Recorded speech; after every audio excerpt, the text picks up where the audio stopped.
Rockstar Games managed to do something that very few game developers succeed in. They created multiple franchises that dominated sales charts, but also pushed the entire medium forward in ways no one else has ever done before. In my opinion, Rockstar became legendary because they understood how to build worlds that felt alive and stories that pulled straight from classic gangster or western movies. And they did it with a level of ambition and polish that made every release feel like a mind-blowing event.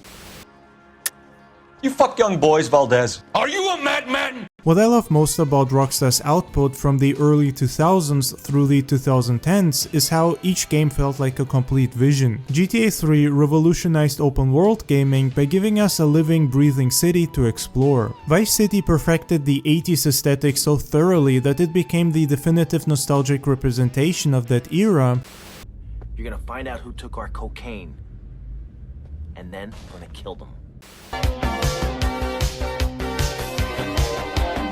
And its influence can be felt even today. And it also easily had the best radio out of any GTA game, and I will happily die on that hill.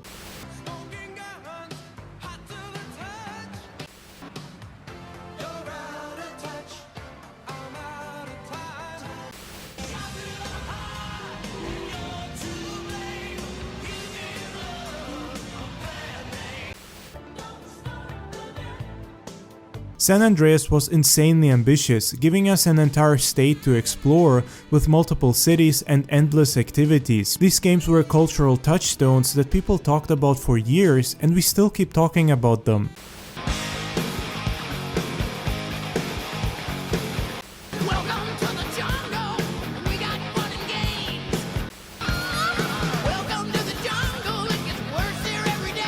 Despite their flaws, all of these games are masterpieces because not only do they offer gameplay no other games offer, but they are also unique in how they let you experience these different worlds. Red Dead Redemption is where Rockstar really showed what they could do when they applied their open world magic to a different genre. Taking the Western genre and translating it into a gaming experience could have been a disaster. Be a singer. Take the money and let me live. No! Angeline!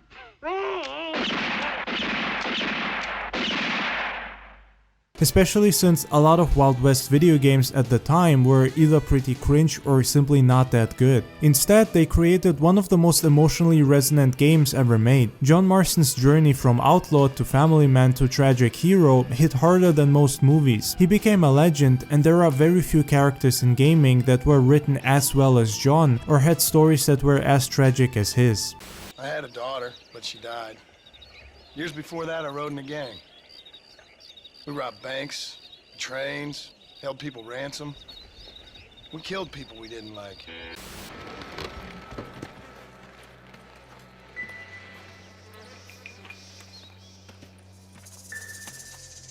Holy sweet mother of mercy. People don't forget.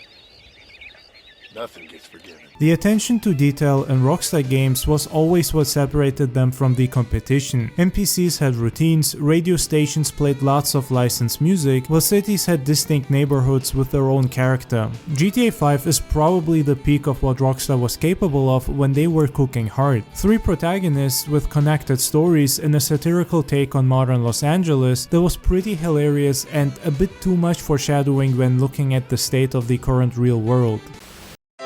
Hi, I'm Jock Cranley, former Vinewood stuntman, actor, and now highly qualified candidate for governor. I hate immigrants, gays, the crippled. God, I really hate the crippled.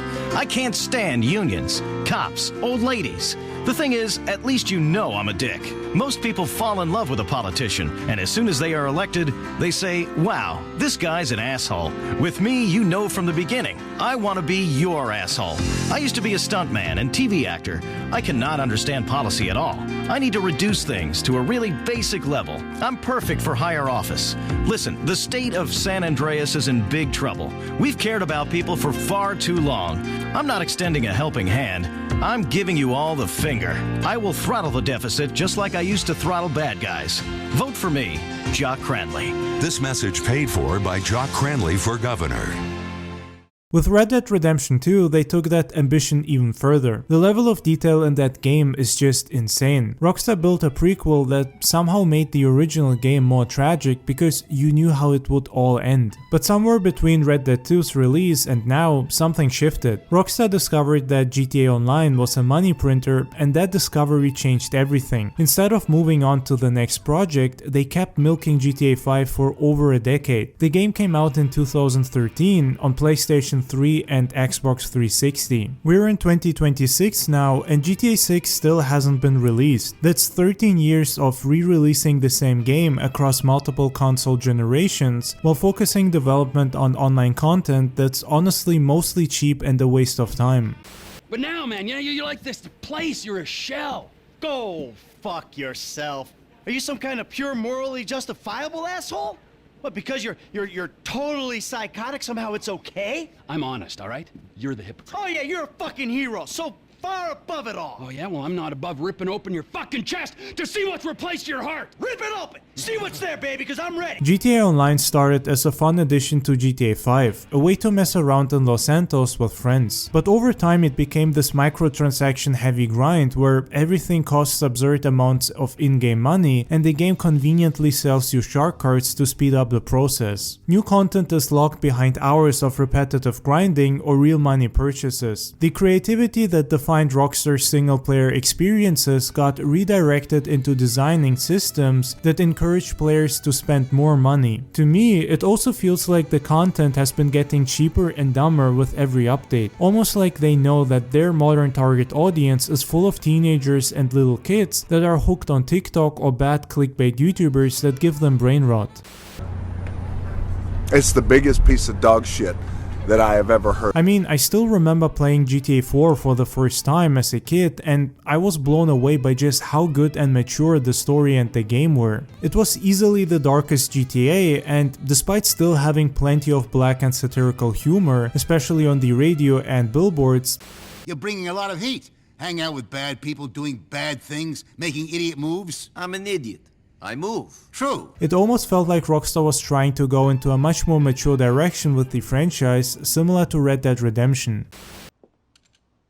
So, Nico Bellic, you think it's okay to kill my employees? If he is an asshole, yes. I agree. What's frustrating is that Rockstar still has the talent to make incredible games. Red Dead 2 proved they can deliver experiences that no other studio can match, but the business side has clearly taken over in ways that compromise the creative vision. The Rockstar that released all these classic games like Vice City, San Andreas, Red Dead Redemption, Bully, GTA 5 or GTA 4 felt like a studio that prioritized making great games above all else. The success was a byproduct of that quality. The passion is still there in the actual development teams. You can see it in every frame of Red Dead 2, but the corporate decisions are starting to overshadow the artistry. Sarcasm! And a room full of you cunts!